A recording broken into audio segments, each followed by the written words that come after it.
Hello everyone, welcome to the Northland Artists Conversation. My name is Mark Kelly. Thank you very much for joining us. Do appreciate it. I am your host, your guide, your MC, your Sherpa of all things artistic and Northland. Thank you so much for joining us. It's wonderful to have you here. Producer Andrew, are you on the mic? I am now. He is now. Crazy time, man. We're shooting this, I guess, towards the end of March. Yep. And exciting times coming up. We'll talk a little bit more about what some of the cool things you have, and that'll be pretty cool. But I'm going to flick to my my own personal camera. Thank you very much. Today's guest is Aaron Henare. He is a professional wrestler.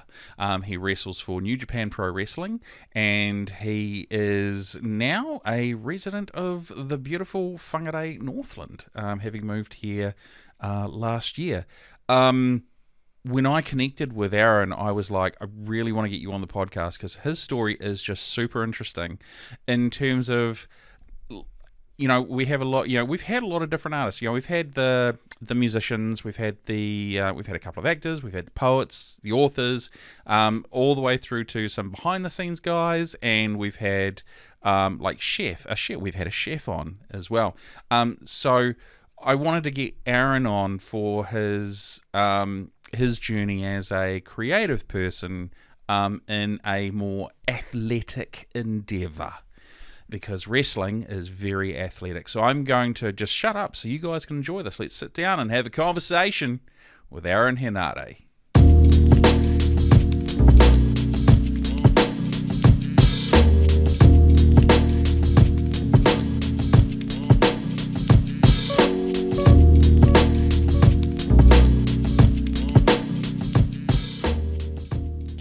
Kia ora. Kia ora, welcome to Whangarei, Northland, New Zealand. Most beautiful place in the world, if you ask me. It is. Interestingly, I grew up in Gisborne. Oh, really? Yeah. So very, very proud Ngāti Porou representation. But I consider Whangarei and the Northern region to be a larger version of Gisborne, with a drive that's shorter to something that's cooler. The comparison between Ngāti Porou and Gisborne, it's a bit different when you're speaking about it on Māori terms. Yes, got a bit of history if you know what I mean. I do. We normally do a little bit of a presentation. Now, do we go by Aaron or do we go by Henare? Both's good. Yeah. I mean, Aaron Henare is what I'm known for most around New Zealand. Henare is what I'm known for more internationally. Yeah. But either or, we've known each other long enough now. Yeah. Personal enough. So, Aaron, thank you very much for joining us on the Northland Artists Conversation. We'll get the formal stuff out of the way. We've only recently met and connected. So, to have you kind of come in, for me, is a real treat and a real honour. Mainly because we've had a small smattering of international creative people that have come on the podcast. We had John Toogood. We had a guy that used to tour with an electronic band called Minwee. His name was Ryan Berry. And we've had a couple of other musicians. Yeah. You are our first wrestler. So this is quite near and dear to my heart. And as we're recording this, my son Sean is also in the studio as well. He's promised to be quiet, which is great. So he's going to enjoy this too. But you've had such an interesting life, and it's been very colourful. Done a lot of side quests. Yes, that's the one. Definitely, a lot of quests. Side quest king. So what I'd like to do is just kind of, let's take it right back to the start. Let's go, as a kid, growing up, what were things like for you? Ooh. I mean, wrestling was one of the big memories that I remember. I always loved wrestling, but I was also a creative thinker, and a lot of the time that creative thinking got me in trouble. I wasn't I was good academically, Yeah. but I wasn't good systematically. If that Right. makes Yeah, sense. that makes Like, sense. Yeah. I didn't like being told what to do, but I liked loved learning. Yeah. Learning new knowledge, learning how things work. I was just obsessed with it as a kid. And I went to the Gifted Kids program, if you've heard of that. It doesn't run anymore, but it's for kids who have sort of think differently, that learn differently, that learn more advanced stuff. There's something similar to that down in Christchurch. My brother's daughter goes to a school that. Yeah. So okay. I think the main program's not going anymore, but when I was growing up, that was like a huge deal. And I think actually as like a Māori kid that grew up in a low socioeconomic area, that is sort of what saved my life. Right, yeah. Because it gave me that different perspective on who I can be, you know. Yeah. So really opened my mind. And where did you grow up? I grew up in Panmure in Auckland, so East Auckland. Panmure, Glen Innes is sort of, when people think about low socioeconomic, most people think about Otara. Yes. But Yeah. Glen Innes and Panmure were sort of in the same ballpark in terms of socioeconomic, like same decile levels and stuff like that. But I also came up to Northland every holidays for my family's up here. My grandparents are up here. So when I say raised, or where I was born, where I was raised, both. You're sort of spending time between the two, right? Yeah. So essentially, you could say you're like bi-city. Yeah. I mean, like, the whole North Island I see as my home, but Northland is like home. Yeah. It's where I relaxed home. Yeah. But it was cool. But like, I got quite a big network in Auckland. Did all my formal education there as well, like up to university. My wrestling clubs were all in Auckland as well, because there's none up here, you know. No, unfortunately not. Yeah. With schooling and you sort of being someone to sort of, I guess, challenge the norm and the way things were done, was that sort of quite challenging for you to figure out where you... Because like when you're like intermediate in high school, you're trying to figure out where your place in life is, right? And that's always tough. Where do you think you sort of sat at that time? Were you like... you discovered wrestling at what age? I would have been 3-4. 3 or 4 years old. Definitely 4 is when I remember watching it on TV. Wow. So Friday night WCW or Saturday night WCW Nitro. Yeah. Reruns of guys like Sting and Scott Hall, Hulk Hogan. NWO was huge back then. Oh, Wolf. Yeah. Was that around the time that Hulk Hogan actually turned? Would have been 2 years after, I think. Okay, right. Yeah. Yeah, so that was 96 or 97. That does sound about right. Yeah. When I was 1998. So now I'm thinking the 6 years old is when I remember. 100%. 100%. Me and my cousins never missed a weekend of wrestling. Yeah. Yeah, catching it all the time. So being someone that liked wrestling, I mean, it's, back then, I grew up wrestling with the late 80s, early 90s, when it was in its huge heyday. Yeah. Hulk Hogan, Ultimate Warrior, Macho Man, the Hart Foundation, Demolition, all of those guys, right? Often considered to be one of the golden eras of wrestling. Yeah. And then you kind of came into that just as the Attitude Era, right, was really starting to kick off. Yeah. And that would have obviously been quite formative on you. How did wrestling translate to high school? Because I know I was looked at like a weirdo. It wasn't soccer, it wasn't cricket or rugby. It was WWE and me and my mates doing flying elbows off the top couch. Yeah, so I got a lot of slack from teachers for it. Obviously, when you talk about the Attitude Era, the most famous and the most popular guys were all the rebellious assholes that beat up No. So you can ask. That's a very polite word. We've had some guests drop some real C-bombs.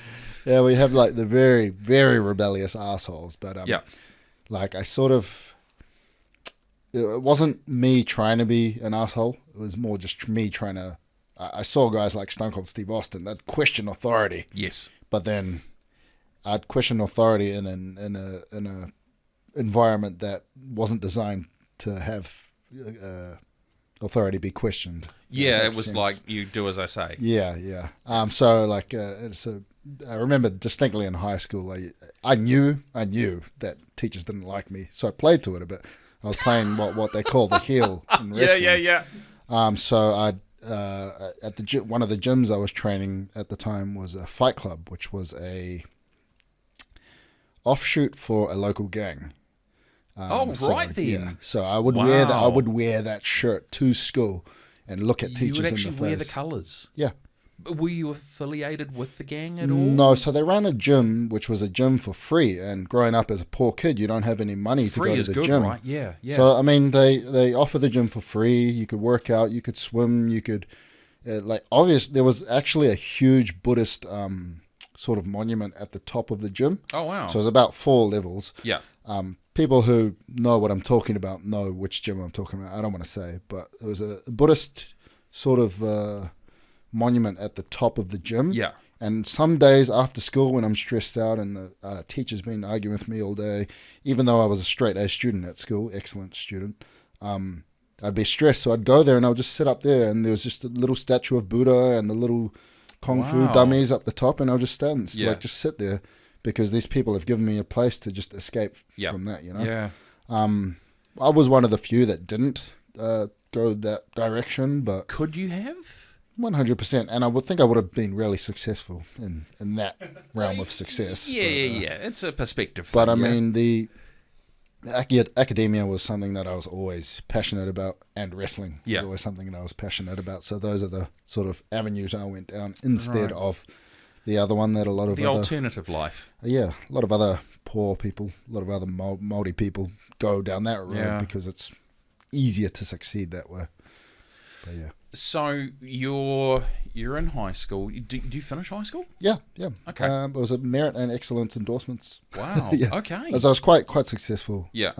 It's just the teacher sitting in a classroom. I wagged, I'd say 80% of my classes in the last year. Not telling people to do this. Yeah. But, we're not condoning wagging. But I mean, I was very dedicated to studying outside of school. Yeah. And and then I went on to Auckland University, where I studied politics, international relations, and sociology. So yeah, bit of a... Okay. And you obviously finished all of those as well? Yeah. I was an A student in university as well. But have you got letters after your name? No, not yet. No. I didn't actually graduate. I finished everything. Right. Yeah. I finished everything, and I get emails from Auckland University like every few months, like, hey, apply for your graduation. Apply. I was like, I don't need to. Yeah. I have the knowledge here. Yeah. I'm just going there to get a piece of paper, but I don't need the piece of paper. Yeah. But my very last exam, I remember, was China and the World, Chinese Foreign Politics. I think it was 345 was the code. Closed my exam booklet, handed it away, and then I went to go train with Mark Hunt, and bad luck followed. Wow. Yeah. Because that year, 2014, there was a tryout for New Japan Pro Wrestling. So I closed the book. I was like, okay, yeah. I've promised myself that I'll finish university first. Yep. Very last exam, closed the book, handed it in, and I went to train. Okay. That very day. It wow. was like the exam finished maybe like 2 p.m. I think, and then I went to train at 3 p.m. with Mark. When did you sort of start taking wrestling from that I am a viewer and I'm an engager of the content and I enjoy it to I'm now going to be a participant? That was very distinctly 2007 when the WWE came. The previous year. So I think WWE came here in 2006. Okay. If I remember correctly, the Western Spring show. It was either one of those years.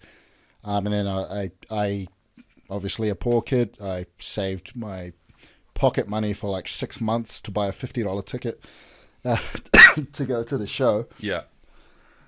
So I bought the cheapest ticket you could get, which was $50. So then the nosebleeds, right? Yeah. At Western Spring, so you're not seeing anything. Yeah. So the security guard looks this way. I jump up one section, so now I'm in the $120 seating area. That security guard turns the other way, so I jump in the front. Now I'm in the $300 area. One more security guard to go. I'm looking to the side. He looks away. I jump up to the front row, in the front corner. Wow. At the end of the match that Batista wins with a Batista bomb. Yeah. I think he was champion at the time, I'm pretty sure. He finishes his match. He's up on the corner. He's looking at me. He gets out of the ring, walks around the ring, comes to me and hugs me. And I was like, oh, man. And he's Greek-Filipino, so he's another ethnic boy from a poor area. He grew up quite hard. So I was like, I already loved this guy beforehand. Yeah.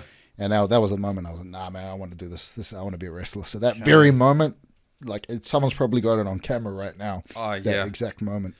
But I remember like distinctly that second was the second I decided I'm going to be a wrestler in the future. And then because you're already kind of a bit ahead of the curve, right? Because you're intelligent, you're doing well in school, you're also training at the gym too, yeah? So you're kind of almost prepping yourself for that transition. So you've done a lot of the legwork already, I guess, without even realizing it as well, right? I think growing up, the one thing I forgot to mention was I was big into RPGs. Right. Like RuneScape, Final Fantasy, Legend of Dragon, all the RPG classics.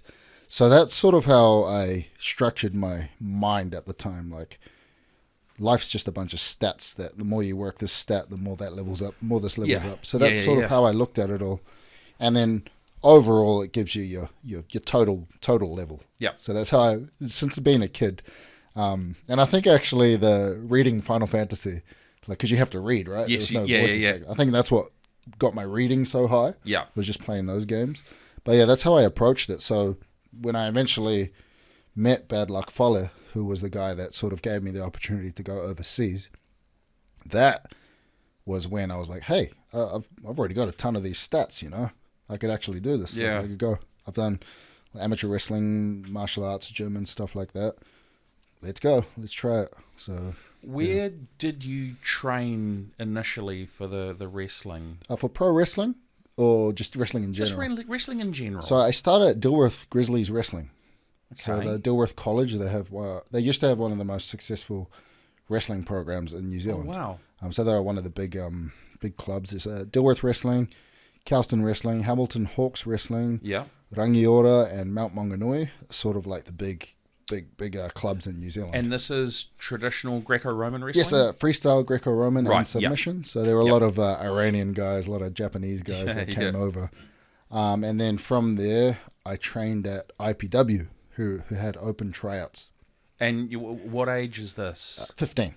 15. So their cutoff was 16 or 18, one of them. It's 16 now. It's 16 now. So back then, I think it was 18. So, okay, right.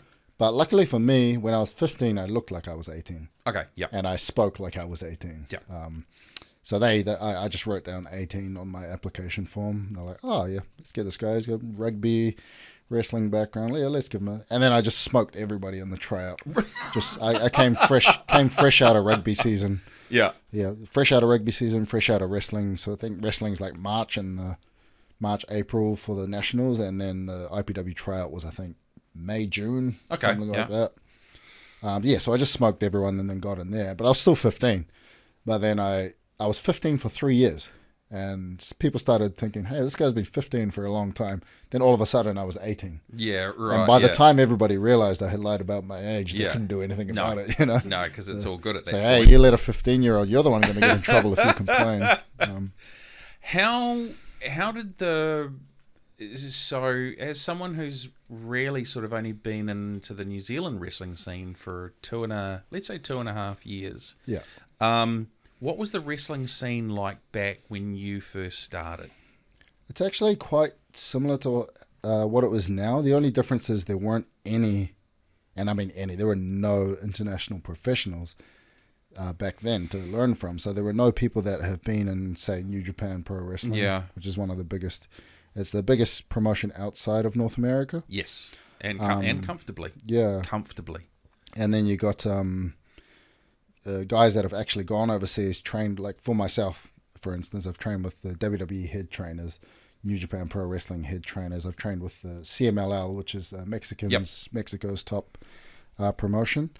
I've trained with all of those people. Back in the day, none of the guys had ever trained with like full-time pros. So it's just...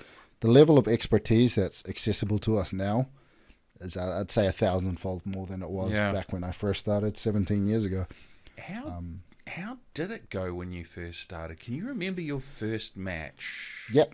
I was just telling my friend about it last night, actually. It was one match after the Sandman. If you remember the Sandman, he came to New Zealand. I remember Sandman, yeah. He came to New Zealand for a match. He was wrestling Joseph Kincaid. Oh, yeah, Kincaid Cup, yep. The match before that, I wrestled Dal Knox and Chad Chambers in a triple threat. So I remember it clear as day. It was the Armageddon Pop Culture Expo 2007. Wow. 2007, because that actually used to be quite a big... It was huge. Thousands of people. Big feature, right? Yeah. So I strike what I said before. They did have access to international people that came through, but it just wasn't in the avenues that allowed them to properly teach. They would come in as celebrities, be paid by a third party, and then pretty much the third party would say, "You're wrestling these guys. Here's one match," and then they'll be out of here. Right. So okay. The guys like Sandman, Raven, Glenn Gilberti, what's his Brutus the Barber Beefcake. Brutus Beefcake, the Disco Inferno. Oh wow! Okay. He was there. Sandman, Christy Hemme, RVD. I don't think RVD wrestled, but he was definitely here around that time. So these guys would all come in, but the wrestlers at the time, the wrestlers that were training me, they didn't think to try and get all the answers from these international guys, because I think they were so starstruck by these guys like RVD. I mean, who wouldn't be? He's Rob Van Dam, you know. He's the man. But there were so many opportunities for them to learn more, but I think there's just the whole Kiwi tall poppy syndrome sort of. Right. I better hold myself back before I look like I'm stepping on toes sort of thing. Okay. That holds people back, but I think that's something that tripped them up, that didn't trip me up. As soon as Bad Luck Fale came to New Zealand, so he finished his excursion, became a full-fledged wrestler in New Japan, came back home to his family. This guy came to the gym and I was like, this Bad Luck Fale is just here training with us. Wow. And nobody went out of their way. I went out of his way. By pure luck, we were training at the same gym. So I went out of my way. I started going to the gym at 5 a.m. And like if I had a whole day off, I'd stay at 5 a.m. and I'd wait the whole day to see when he comes in. Wow. Because he was training with Mark Hunt, Selby Devereaux. Yeah. The team that would eventually become what is now City Kickboxing. Okay. Will come to Netfit Training Room is where they used to train back in the day. Okay. So I'd wake up at 5 a.m. I'd go to the gym. I'd wait. Okay, they come in at 9:35 Monday, Wednesday, Friday. Guess where I was Monday, Wednesday, Friday. Yeah. So I went out of my way to try and pry. 100% pry. Yeah. But cool. Eventually he was. I think Fale was pretty much just like, oh, this kid's bloody annoying. Let's just let him train with us, essentially, and that's what led to me training towards New Japan. Right. Now you've said the name a couple of times. You've mentioned Mark Hunt. Yeah.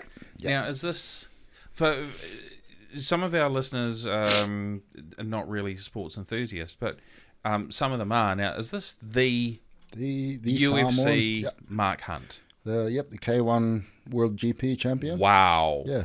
The guy that got beaten by someone that was on... Cheetah. So the guy who's spearheading the legal campaign against the UFC right now. Yeah. Wow. And winning, by the way. But yeah, he was a real good guy, and he was a guy from the street, from the poor area that had a rough...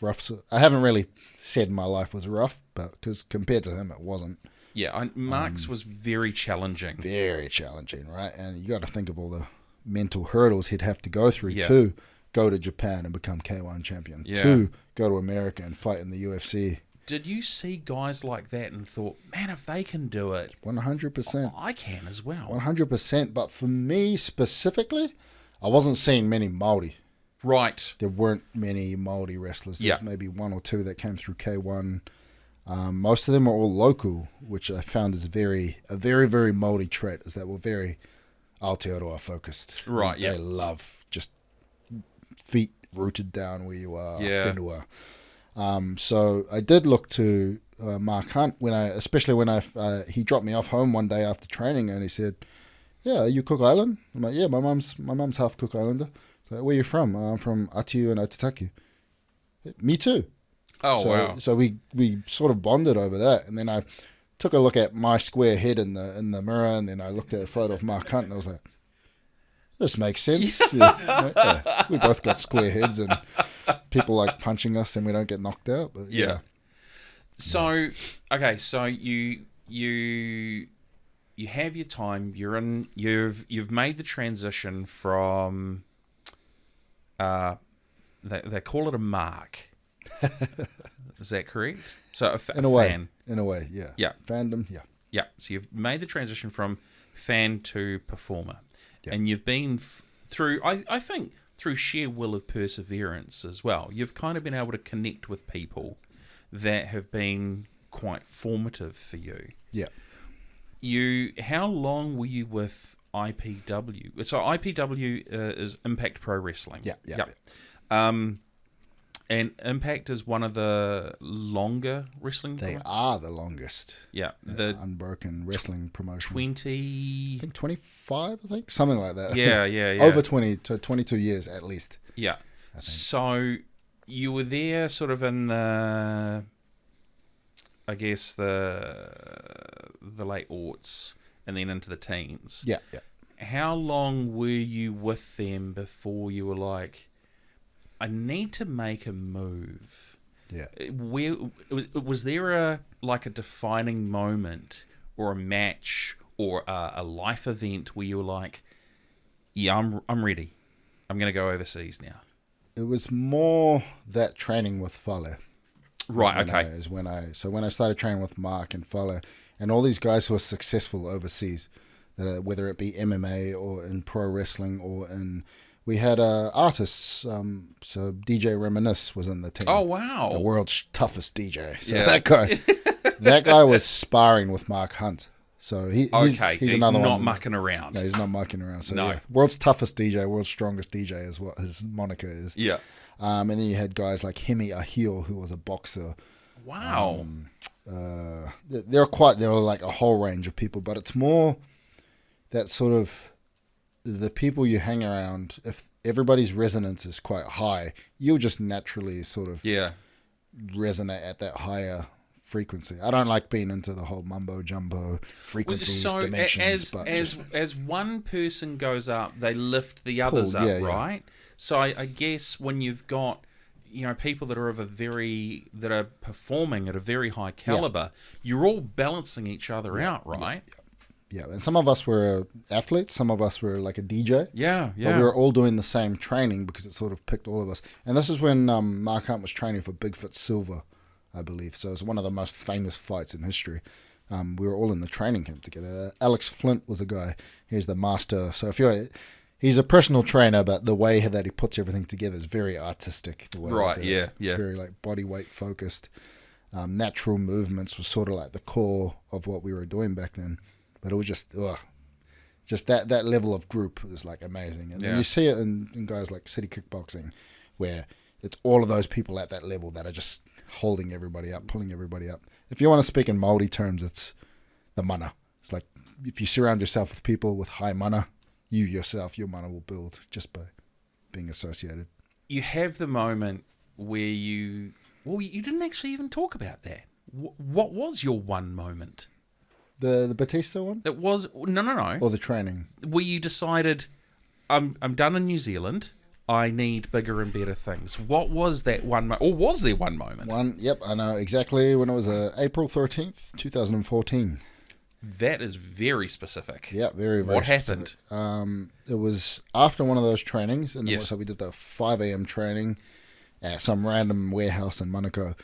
And Philo was like, "Hey, bro, when you got some time, just come. Let's go have a coffee." And then I bussed. I think it was 2 hours or 1 hour, but like it was a 2 hour trip, but different bus, 1 hour buses to get to him in Manukau because I'm from outside. And he sat down and he looked me in the eye. He said, "What are your goals?" And here's me trying to be humble. It was that conversation. Yeah, it was that conversation. Wow. So for him, for me, I was just trying to bring myself down. In my mind, I want to be a full-time pro. Yeah. 100%. That's what I've always wanted to do. But I said, I want to be IPW champion in 5 years' time. And he looks at me like he knew I was just trying to play off being humble, you know? Yeah. And then he said, if you're willing to do what it takes, if you're willing to do the work, I'll be willing to vouch for you. Yeah. And that was 2014, leading up to the 2014 New Japan tryout. Wow. So, yeah. Wow. So yeah, that was when I stopped. Stopped like university and all that stuff and went 100% into wrestling. And he vouched for you? Yeah. So he vouched for me to, like I obviously trained with him every day. Yeah. I did all of his seminars. And then he put me forward. He asked me for a resume. I gave it. He gave it to the office, and then they invited me to New Japan, the dojo over there. Yeah. Which is the most hardcore training in wrestling in the entire world. WWE guys will tell you the same. It's very famous for being the toughest wrestling school to get through. And now this is where I think your story is going to get quite interesting, because you transition from like an amateur semi-professional all the way right to the pro leagues. What was that step up like? That transition would have been phenomenal. And so the hardest thing that I learned was that those 8 years that I was with IPW training since I was 15 actually hindered my performance in Japan. Really? Yeah, because all the incorrect ways of rolling, the incorrect ways of presenting yourself. Yeah. These things the New Zealand wrestlers didn't understand. Right. Because they were just people that watched the product. Yeah. And then sort of tried to deduce within themselves, okay, maybe this is how they do it. They almost reverse engineering, right? Trying to. But when you're not an engineer trying to reverse engineer something, you're going to make a lot of mistakes, right? Yeah. And I was learning all of those mistakes. Something as simple as you've seen wrestlers running from rope to rope. Yes. There's a very specific way that you're supposed to be running the ropes. Really? Which 8 years of conditioning doing it the wrong way. Yeah. With more stress on your the knees and all the injury or the ankles and stuff. Those things translate when this is your life. Imagine doing it every single day for months on end. Those things will all stack up. Wow. And these are the things that the Kiwi wrestlers, because it was just a part-time gig for them. Yeah.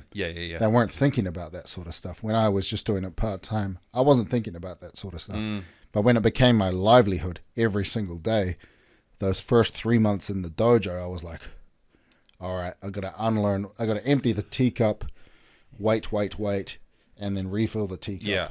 You know, and that was the hardest part for me.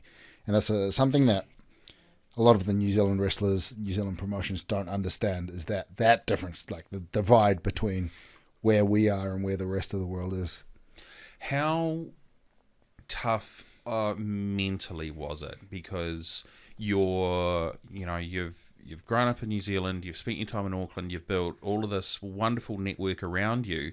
For you to just suddenly disappear, go to a country that you know little about, around people with a language that you don't speak or understand, and now you've got this new wrestling training where you're like, I fucking got to learn everything from scratch. Yeah. How hard is that mentally? It would be hard, but I'm a very tough guy. Mentally, I was quite tough. So it was actually amazing for me. Right. I didn't see it as it was a challenge. But those little things I found being Māori made it a lot easier for me. Right. Because their tikanga, their customs are almost exactly the same as ours. Yeah. You respect your elders. You do what you're told. No shoes inside. Hey. Yeah. Makes sense. Those sorts of things. Exactly the same in Japan. Yeah. And being like a sociology major, one of the things that I researched is how the peoples diverged. So we diverged from a people in, we being Polynesians, diverged from a people in Southeast Asia. So the Austronesian people, so Taiwan, Philippines, all of those people came from this one people. And those people derived from the same people that Japan came from. Okay. So there's a lot closer cultures there, language and stuff. They pronounce their words exactly the same as we do. A, E, I, O, U. Yeah. It's the exact same pronunciation. That and my auntie's Japanese. So that's going to help, right? My uncle from the far north married a Japanese woman, so my cousins are Japanese Māori and stuff like that. So it wasn't too much of a culture shock for me. Okay. And you got to think about it. This will be the first time in my life I didn't have to worry about food. I didn't have to worry about gym. I didn't have to worry. I get paid to go do what I love every single day, which is train. I love training. I love doing all that stuff. And then you're learning about this new culture at the same time. The whole philosophies behind it, the whole political structure, how they interact with each other. It's just like those are the things that I studied at university and spent thousands, tens of thousands of dollars learning about. In debt for. Yeah. Yay! But here I am getting paid to learn about Yeah. all of that. And then just the experiences there. I know everybody, when they talk about Japan, they talk about the food. They talk about, I went to Tokyo, Osaka, and Kyoto. Yay, I love Japan. But I put it this way. I didn't leave the dojo for 3 months. I didn't step foot outside the front door. Really? I stayed inside for 3 months. Nobody else spoke English. It was just me and I think it was 11 other Japanese guys, 2 trainers and 1 caretaker. Yeah. Pure 100% Japanese style, and it was amazing. And that are we talking every day? Every day except for Sunday, so Sunday you had off. Yeah. But it was best that they saw you working. Because right, okay. Japan's a very, very working culture. Yes, it is. They can tell when you're not working. Yeah. And if you're there relaxing, then they won't say anything, but they'll walk in and they'll see you at the corner of their eye. In their mind, they'll be like, "This lazy, lazy gaijin, lazy foreigner." Yeah. But yeah, I loved it. It was all the food I could eat, which as a Māori kid, you're like, yeah, it was amazing. And then just all the culture. They teach you how to count. They teach you the customs and everything. Like, thank you for your hard work every time. After every single workout, you do a prayer, like a group prayer. Oh, wow, okay. Shōma ni taraishite, mokso. It's like mokso, which is like the bowing and, what do you call it? Acknowledging your peers and the trainer. Yeah. Similar to how ancient Māori, we used to do things that way. Yeah. Do the same sort of chant, Māori karakias and stuff like that. Exactly the same. Wow. So yeah. That stuff was actually enriched my life a ton. So yeah, I'm very close with Japanese culture. Probably more close than most of the wrestlers in Japan. Fale is he could speak. He's Japanese through and through. Fluent Japanese. Yeah, so he speaks Japanese, Tongan, and English. Oh, so he's got like a polyglot, you know. But yeah, he's the one that sort of taught me that sort of stuff. He wasn't there, but he sent me to Japan. And so that was the longest thing. And then being on tour was just, this is the pro wrestling side and the Japan side. So it's like double enrichment, you know. And then you got the guys that they bring over from America, from Mexico, from the UK. So it's all of these different cultures all meeting in the thing I love the most, which was wrestling. What was it like forming those? Okay, I'm just trying. This is for me. There's just, you know, every podcast I always say I try and learn something from every guest, right? Yeah. For me, I'm kind of having an overflow of information in my brain's going, we need to ask these questions. And I'm like, I just want to pick one.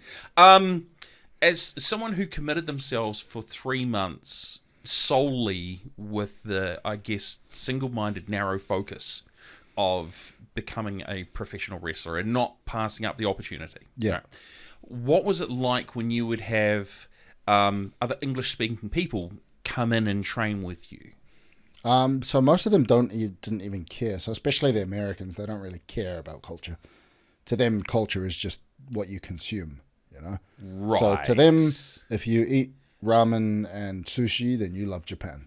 So it's sort of like a surface level, it's very consumer level, tip of the iceberg appreciation for the culture. But there's I'd say for every 20 people, there's maybe one person that actually goes out of their way to learn about the history, to learn about the different periods, to learn about the different ethnicities that make up the Japanese people. Yeah, which is because it's not Japan isn't just one. No, there's tons of different people, but it's the national identity of Yamato Japanese that brings them all together.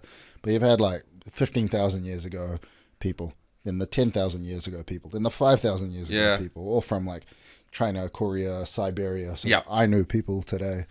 They've been there for thousands and thousands of years, you know.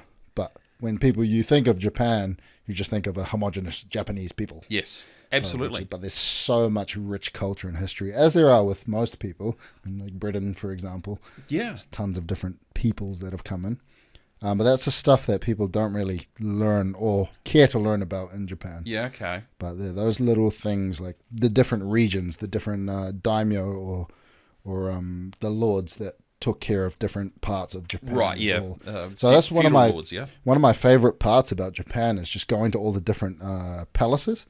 And so Date Masamune, there's a very famous samurai black helmet with a crescent moon. Yeah, Crescent moon. Everybody's seen the helmet.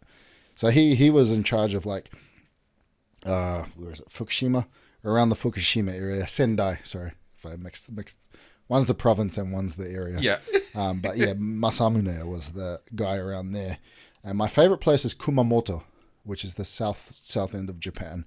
Okay, so down the bottom, yeah. Down the bottom, giant palace with a moat, like an old, like a moat. Think you're a 1600s farmer, rice farmer. Yeah. And you're just doing your little rice field, and there's a giant palace around you with samurai walking around.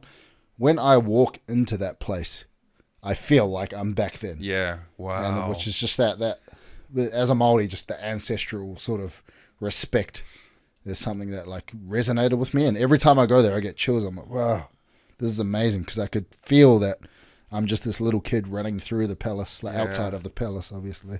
So that's my favorite place in Japan. Travel, getting paid to travel has been amazing as well. What the discipline that goes into it is obviously your next level when you're moving from, do we call it amateur or semi-professional? What do we call it? Independent. Yeah, very that's diplomatic. The nicest. But moving from independent to professional, and New Japan Pro Wrestling, for people that are wrestling aficionados, know that there is a work ethic that is required. Is it easy to sort of get into that work ethic and stay in there, or do you go, I really want a week off? For me, it wasn't too much of a change. Right. Like, I was always, I like training every morning, too much. Like razor focused. Yeah. And it was fun, like doing all the counting in Japanese, and I actually did it for 2.5 years in the dojo. So you trained for 2.5 Yeah, years? in the dojo. Wow. So the 3 months was just, it took me 3 months before I actually left the front door of the dojo. Right, okay, yeah. Before that, I was just inside doing all the work. Yeah, wow. You do things like cooking, cleaning. If a senpai, which is a senior, asks you to do something, hey, kid, go wash my socks. Yeah. Hi. You just do it. You take the socks and you go wash the socks. You go fold dry the socks, fold them.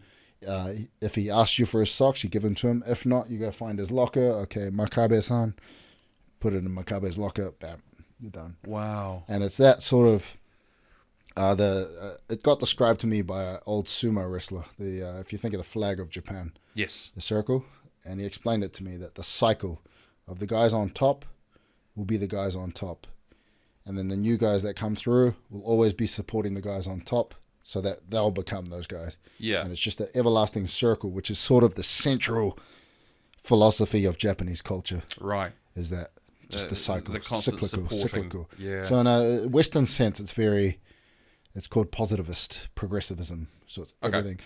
Everyone thinks of things like, everything's always progressing to something. In Japan, they don't think about the world like that. They think everything's cyclical. Yeah. Everything in the world is. You get things like the Mayans as well. Thought the same thing. Yeah.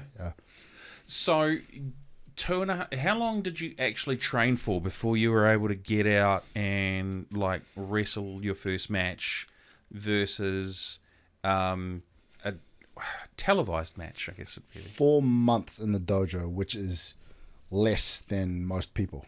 So I debuted quite early. And that was a combination of me doing really well at training, everybody else not doing well at training. Yeah. People getting injured and people getting sick. So it's just all the stars aligned for me. So I started in May the 5th, 2016 is when I started, and I debuted in September. Wow. Yeah. Do you remember much about the match? Yeah. At all? Well, no, I remember it all. Of course you do. Almost every single memory of my time in professional wrestling, I remember very distinctly. I'm going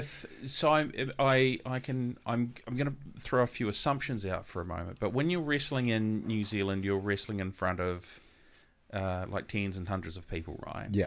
Is it the same thing when you had your debut match? Were there nerves? When you step up to that next level playing field, you can there's often those moments where you're like, can I do this? Am I having second doubts? And as Kiwis, do I have imposter syndrome? Yeah. So I didn't have any of that imposter syndrome, Wow. but I was nervous.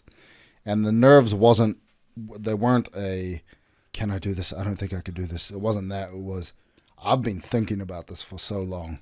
Wicked. This exact moment has been for so long, and I was like tense and nervous. It's the most nervous I've ever been. The waking up that morning and just, this is my debut. I've dedicated my whole life. I've sacrificed everything for this. I could have been working a council job for 120K, just ripping off ratepayers for an easy job.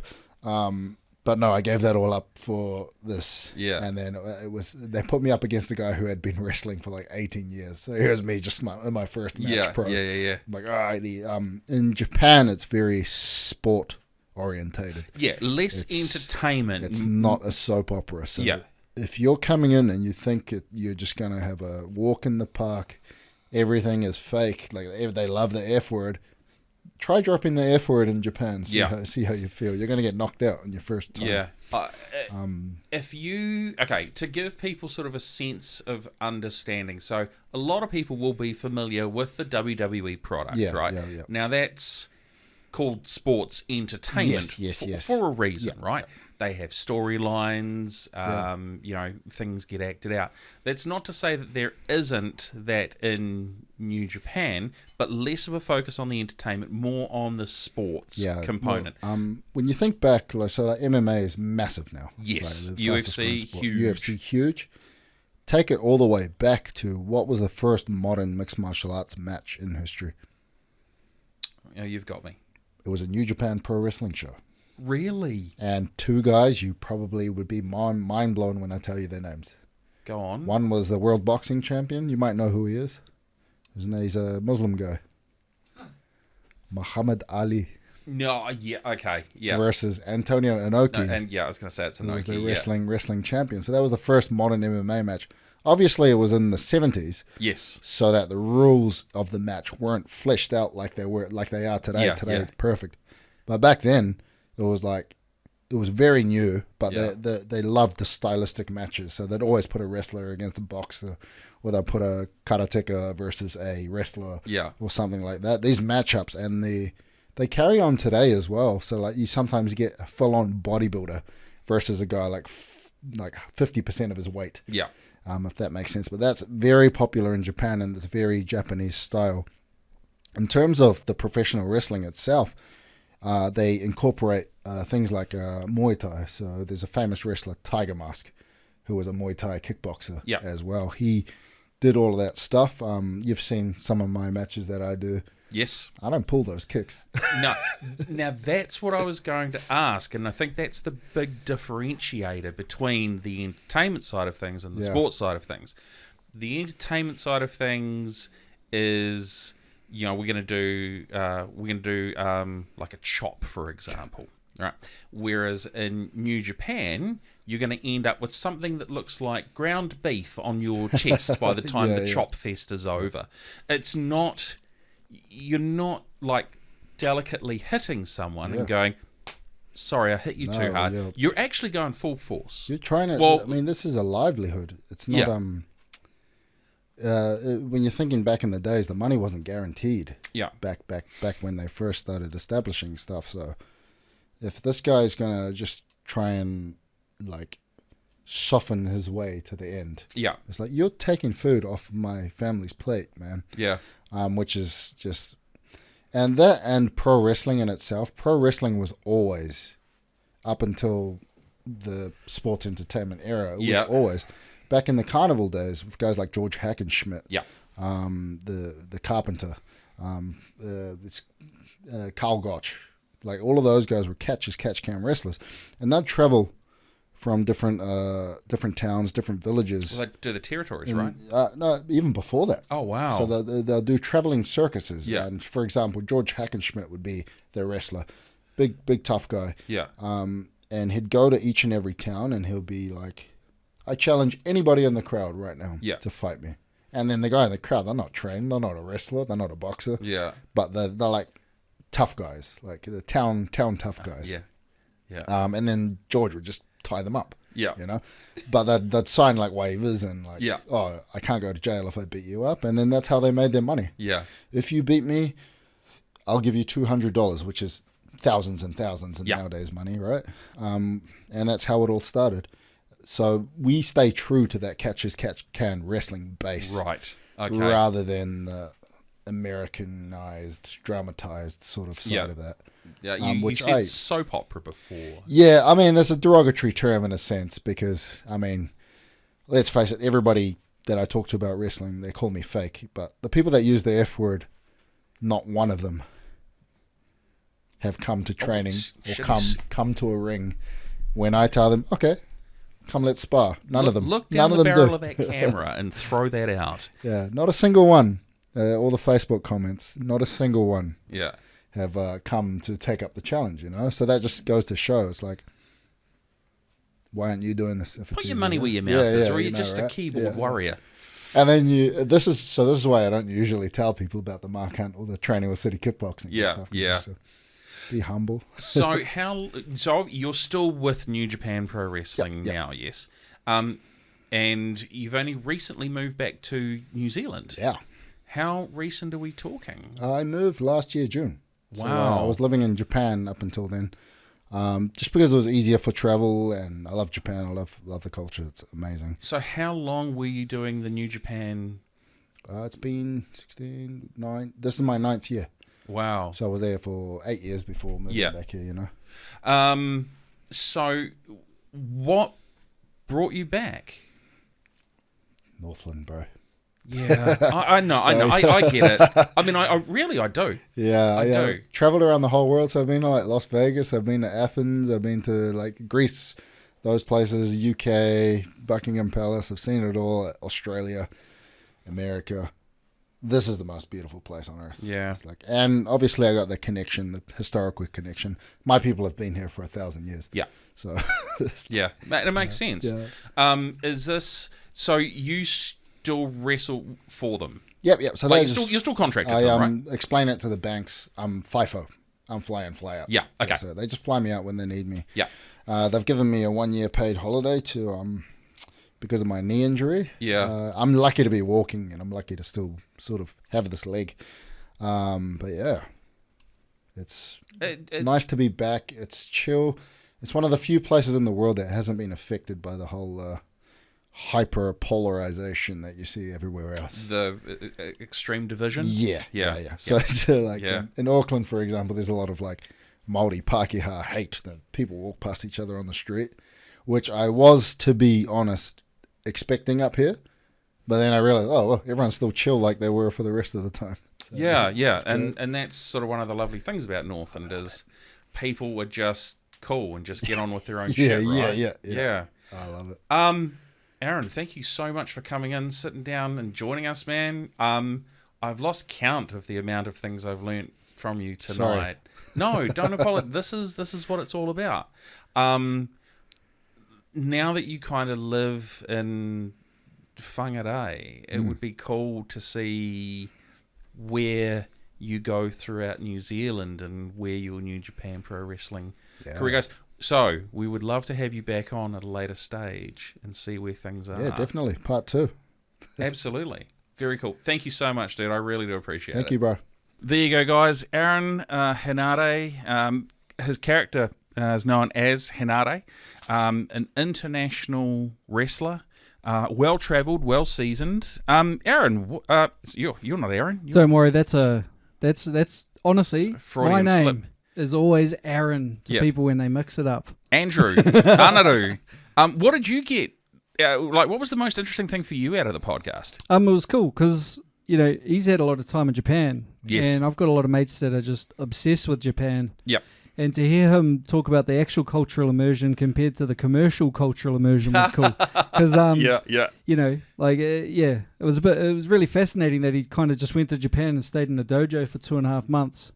Yeah, three months, and he didn't even step out the door. Yeah, no, that was cool. That's discipline right there. It is. I really like that. It is. Yeah, there were a lot of things I could take and like kind of transfer to my own. Like his work ethic must be insane.